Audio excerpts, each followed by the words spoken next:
talo fatu e senga ma moli atu o tato mana o ile tua. Al tato talo fai.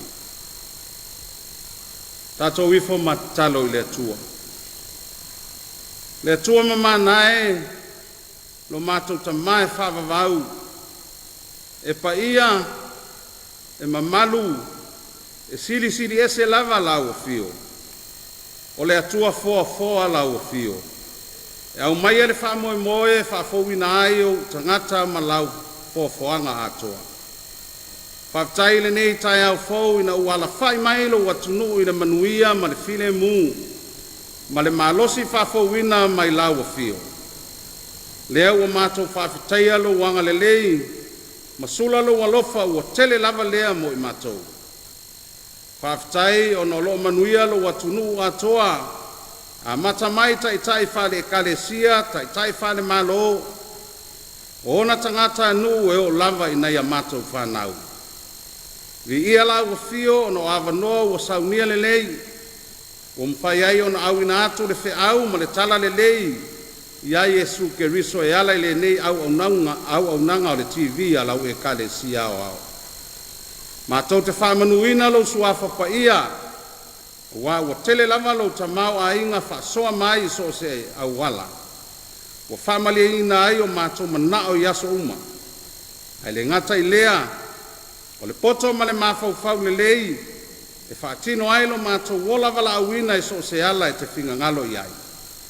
Whaatai ta leni ma ngā waa. Wa e whasoa mai o mātou whanga aina e tautua ai a inga. O nuu ai mai se lau ngā luenga.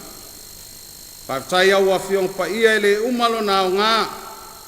O lo whaimata i ala i lo mātou wola. O le suru fo i o mātou vae ma le malama i o mātou wala. Li ia la o whio i le ngā luenga mana lo wa nganga pa ia. Ta i tō luaina lo mātou vai. Nā te au mai ale malosi e te atu ai wha o songa le fili mana au. E wha ama i te fo i mea le lei umalava mātou te whaia. Ai siri na mātou whawhitai le atu ai. O lo walo pelo Yesu ke riso lo mātou oli ma lo mātou whaola.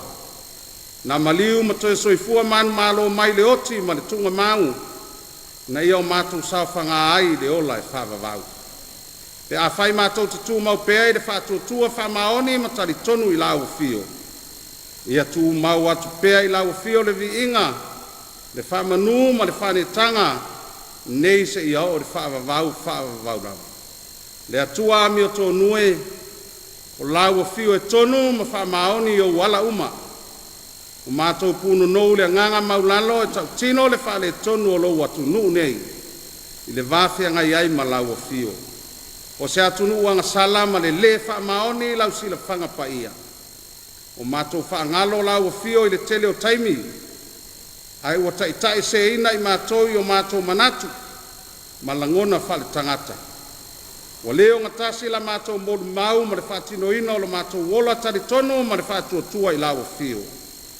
O wā o le atangia fōringa vai o lau fio i o mātou tū maanga.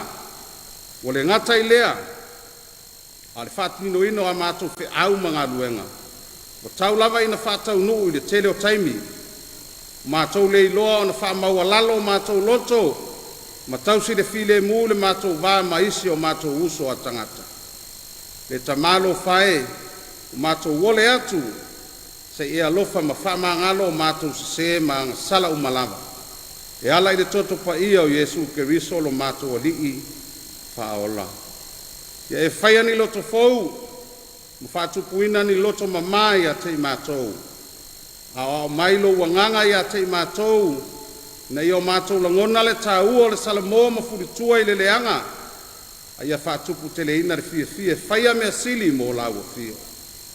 Le atua whafafonga te tā loe, o laua fio le atua manuia, e malia i o mātou manao i mea le leiuma.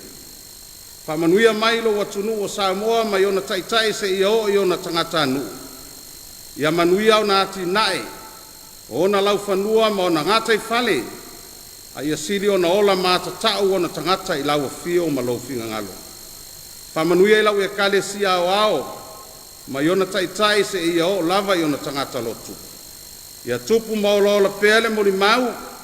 ma ia whaateleina ni a nganga mo lau o fio ma lau ngā luenga. Mātou te manatua le lalo langi ma ona whaafita auli, le mawhatia ai o tangata ona o taua ma whewai vai inga. Ai whaapea foi le whaamai pepesi, ua whano ai le tele o le soifua, le tamalo whae o lo ulava alofa tūnoa, e mau ai lo mātou mapusanga. Alofa lau o fio la vea i e o mawhatia. Mātou talo mo atunu umar Pasifika, ia iailo manuia ia te la tau. O e uma o whano noa o mawhutanga ua motusia ma e pele i loto manganga. Alofa lau o fio mo wha maise ia te la tau. Whapea foi la tau mawhatia ma puapua ngā tia, a apa atu o a au la vea i ma whaola ia a te i la tau. Le ala tu foi o lo watunu I fe au ma lava singo le ne yaso, ia awari tia mea umalava I lo walofa ma lo wanga le lei. Wa mātou te talo ia, patase I ma te talo le leo e le loto le tangata lava ia, mātou te tui na atu I lau fio ia whaialo finga ngalo, ai leo mātou loto. O mātou te talo, ala atu le suafa malo Yesu Keriso lo mātou oli I ma le whaola. A le manuia ma le file mua lau fio le tuolo mātou te maa. Le alofa sisili ese o Yesu Keriso lo mātou oli I ma le whaola. Ia tū mau maia I o mātou lunga ma lunga o lau whanau whatua tua I le lalo langi atua. Nei māsa umasa I o I le whavavau lava.